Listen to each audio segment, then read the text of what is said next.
Hello दोस्तों, मेरे channel में आपका स्वागत है। दोस्तों, आज हम चर्चा करेंगे हिंदी की संवैधानिक स्थिति भाग 2 पर। जैसा कि आप सभी जानते हैं, भाग 1 में प्रोवाइड करवा चुकी हूँ। आज हम चर्चा करते हैं भाग 2 पर, जिसमें आज हम पढ़ेंगे अनुच्छेद 343 से लेकर 351 तक के प्रावधानों का। तो चलिए देखते हैं। देखिए, अनुच्छेद 343। इस अनुच्छेद के अनुसार संघ की राजभाषा हिंदी और लिपि देवनागरी होगी। साथ ही संघ के शासकीय प्रयोजनों के लिए प्रयोग होने वाले अंकों का रूप भारतीय अंकों का अंतर्राष्ट्रीय रूप होगा। अब अगला अनुच्छेद देखते हैं। देखिए, अनुच्छेद 344। इस अनुच्छेद में राजभाषा आयोग की गठन की बात कही गई है। ठीक है, राष्ट्रपति द्वारा राजभाषा आयोग की गठन की जाएगी। इसमें कहा गया है कि संविधान के प्रारंभ से 5 और 10 वर्षों के खत्म होने पर देश के राष्ट्रपति हिंदी के विकास हेतु एक आयोग का गठन करेंगे। इसके साथ ही आयोग की सिफारिशों पर विचार करने के लिए 30 सदस्यों की संसदीय समिति गठित की जाएगी। इसमें लोकसभा के 20 और राज्यसभा के 10 सदस्य शामिल होंगे। समिति रिपोर्ट राष्ट्रपति को सौंपेगी। ठीक है, इस अनुच्छेद में राष्ट्रपति द्वारा एक आयोग का गठन किया जाएगा। उसके पश्चात उसमें 30 सदस्यों की संख्या रखी जाएगी, जिसमें से 20 लोकसभा के सदस्य होंगे और 10 राज्यसभा के सदस्य होंगे, और जो रिपोर्ट बनेगी वो राष्ट्रपति को सौंपी जाएगी। ठीक है, अगला अनुच्छेद देखते हैं। अनुच्छेद 343।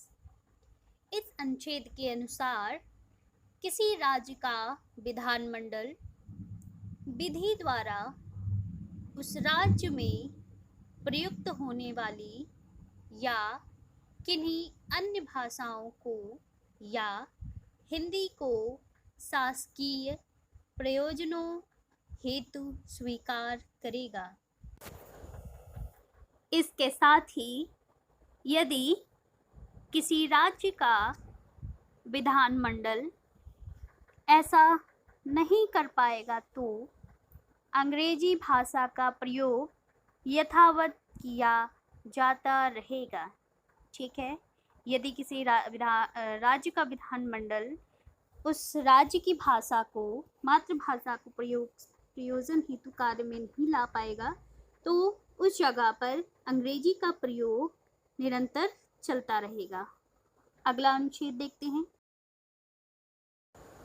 अनुच्छेद 346। इस अनुच्छेद के अनुसार संघ द्वारा निर्धारित भाषा एक राज्य से दूसरे राज्य के बीच में तथा संघ और राज्य के बीच पत्र आदि की राजभाषा होगी। अर्थात एक राज्य से दूसरे राज्य और संघ और राज्य के बीच में जो पत्र आदि का व्यवहार होगा वो राज्य भाषा में ही होगा। आगे देखते हैं। यदि 2 या 2 से अधिक राज्य परस्पर हिंदी भाषा को स्वीकार करना चाहे तो उसका प्रयोग किया जा सकता है। ठीक है, अब अगला अनुच्छेद देखते हैं। अगला अनुच्छेद है 347। इस अनुच्छेद के अनुसार यदि किसी राज्य की जनसंख्या का पर्याप्त भाग यह सहायता हो कि उसके द्वारा बोली जाने वाली भाषा को उस राज्य में दूसरी भाषा के रूप में मान्यता दी जाए और इसके लिए लोकप्रिय मांग की जाए, तो राष्ट्रपति यह निर्देश दे सकेगा कि ऐसी भाषा को भी उस राज्य में सर्वत्र या उसके किसी भाग में ऐसे प्रयोजन के लिए जो वह विनिर्दिष्ट करे, शासकीय मान्यता दी जाए। ठीक है, मान लीजिए आप एक ऐसे राज्य में रहते हैं जहाँ की कार्यकारी भाषा या कार्यालयी भाषा कोई दूसरी है, लेकिन वहाँ की जो जनसंख्या है पर्याप्त मात्रा में या अधिक मात्रा में अंग्रेजी बोलने वाली हो, तो वो जनसंख्या ये मांग कर सकती है राष्ट्रपति द्वारा कि वहाँ का जो कार्य हो रहा है कार्यालयों में, दफ्तरों में, वो अंग्रेजी की जाए। तो राष्ट्रपति द्वारा निर्देश पारित किया जाएगा और वहाँ की जो भाषा होगी उसके साथ साथ अंग्रेजी भाषा को भी कार्यालयों में प्रयोग किया जाएगा। ठीक है, अब अगला अनुच्छेद देखते हैं 348। देखिए, इस अनुच्छेद में कहा गया है कि जब तक संसद विधि द्वारा कोई और उपबंध ना करे, तब तक उच्चतम न्यायालय और उच्च न्यायालयों की सभी कार्यवाहियां अंग्रेजी में ही होंगी। ठीक है, इस अनुच्छेद में मुख्यतः अंग्रेजी के प्रयोग की बात कही गई है। अब अगला अनुच्छेद देखते हैं। देखिए, इस अनुच्छेद के अनुसार संसद यदि राजभाषा से संबंधित कोई विधेयक या संशोधन प्रस्तावित करना चाहे तो राष्ट्रपति की पूर्व मंजूरी लेनी पड़ेगी और राष्ट्रपति आयोग की सिफारिशों पर और उन सिफारिशों पर गठित रिपोर्ट पर विचार करने के बाद ही अपनी मंजूरी देगा, अन्यथा नहीं। ठीक है, मान लीजिए यदि राजभाषा से संबंधित कोई भी संशोधन करना है तो सबसे पहले राष्ट्रपति की मंजूरी लेना आवश्यक है, उसके पश्चात ही उसमें कुछ संशोधन कर पाएंगे। ठीक है, अब अगला अनुच्छेद देखते हैं 350।